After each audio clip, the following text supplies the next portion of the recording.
오늘 저에게 주시는 하나님의 말씀은 사사기 19장 1절에서 3절까지 말씀입니다. 이스라엘의 왕이 없을 그때에 에브라임 산지 구석에 거류하는 어떤 레위 사람이 유다 베들레헴에서 첩을 맞이하였더니 그 첩이 행음하고 남편을 떠나 유다 베들레헴 그의 아버지의 집에 돌아가서 거기서 넉 달 동안을 지내매 그의 남편이 그 여자에게 다정하게 말하고 그를 데려오고자 하여 하인 한 사람과 나귀 2마리를 데리고 그에게로 가매 여자가 그를 인도하여 아버지의 집에 들어가니 그 여자의 아버지가 그를 보고 기뻐하니라. 아멘. 하나님의 말씀입니다. 할렐루야. 좋은 날입니다. 하나님의 도우심이 오늘도 저와 여러분의 삶에 있기를 주의 이름으로 축원합니다. 오늘 우리가 읽고 있는 고전 중에서 몇 권의 책을 추천하라면 제 경우 그중 한 권은 플라톤의 소크라테스의 변명일 것입니다.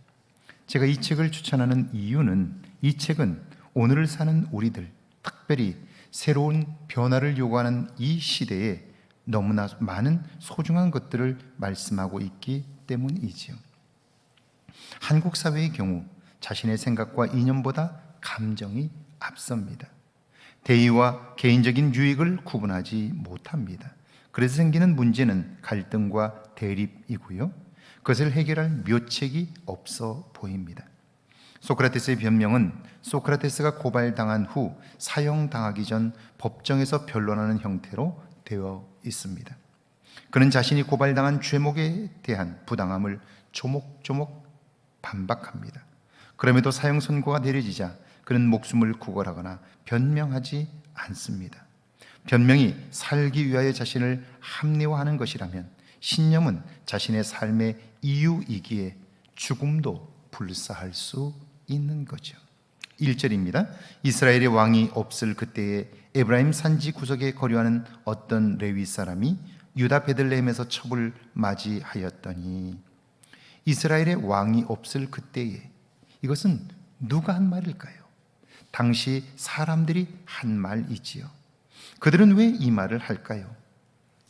오늘 그들이 사는 그 시대에 삶의 문제들이 있어요. 그 문제를 보면서 사람들은 왕이 없어서 그렇다, 그렇게 이야기를 하는 거예요.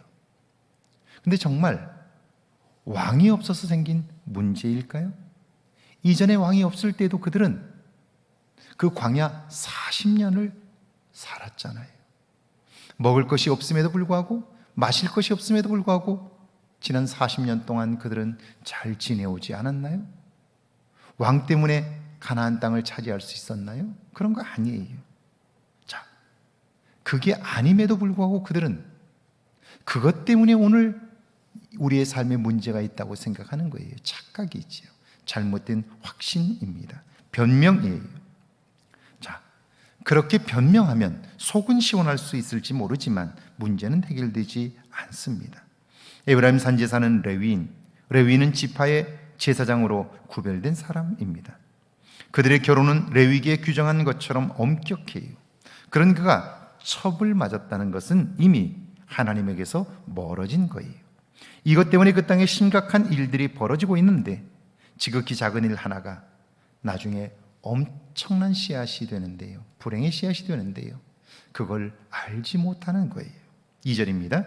그 첩이 행음하고 남편을 떠나 유다 베들레헴 그의 아버지의 집에 돌아가서 거기서 넉 달 동안을 지내매. 그 첩이 행음하고, 이 말은 레위인인 그가 행실이 좋지 않은 여인을 첩으로 삼았다 하는 거죠. 자, 첩으로 삼은 것 자체도 레위인으로서는 문제이지만 왜 그를 첩으로 삼았을까요? 그런 행실을 몰랐을까요? 그렇지 않을 거예요. 알고 있음에도 그렇게 한 거예요. 왜요? 아마도 그 여인이 여성으로서 매력이 있었기 때문일 거예요. 다시 말하면 레위인은 하나님의 눈으로 사람을 보고 말씀으로 기준을 삼아야 하는 사람인데, 그는 지금 자신의 눈과 감정으로 자기 삶의 기준을 삼고 있는 거예요. 망할 수밖에 없는 거죠. 3절입니다. 그의 남편이 그 여자에게 다정하게 말하고 그를 데려오고자 하여 하인 한 사람과 나귀 두 사람을 데리고 그에게로 가매 여자가 그를 인도하여 아버지의 집에 들어가니 그 여자의 아버지가 그를 보고 기뻐하더라. 그런데 레위인의 모습은 온유합니다. 오늘날로 말하면 참 착합니다. 다른 남자와 눈이 맞았던 여인을 찾아갑니다. 가서 따뜻한 말로 위로하고 다시 데려오려고 합니다. 참 좋아 보이지만 그러나 그는 레위인입니다. 해서 되는 일이 있고 해서 안 되는 일이 있습니다. 그는 성품이 착한 것 같지만 지금 해서는 안 되는 일을 하고 있는 거예요.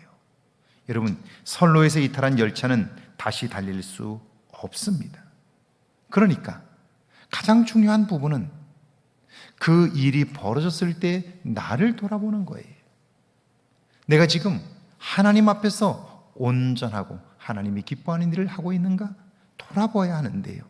여전히 그는 자신의 감정에 끌려 행동하고 말하고 있는 거죠. 이것이 그로 하여금 점점 더 큰 불행으로 이끌어가고 있는 거예요. 오늘 우리가 있는 자리는 과연 그리스도인으로서 있어야 할 자리인가요? 내가 하는 말과 행동은 그리스도인다운 건가요? 이걸 우리가 기억해야 하는 거죠. 오늘도 하나님의 인도함을 받는 복된 하루가 되기를 주의 이름으로 축원합니다. 함께 기도합니다. 내 삶의 변명을 지하여 주옵소서. 심성이 아니라 말씀으로 기준 삼게 하옵소서. 함께 기도합니다. 하나님 아버지, 은혜와 사랑을 감사합니다.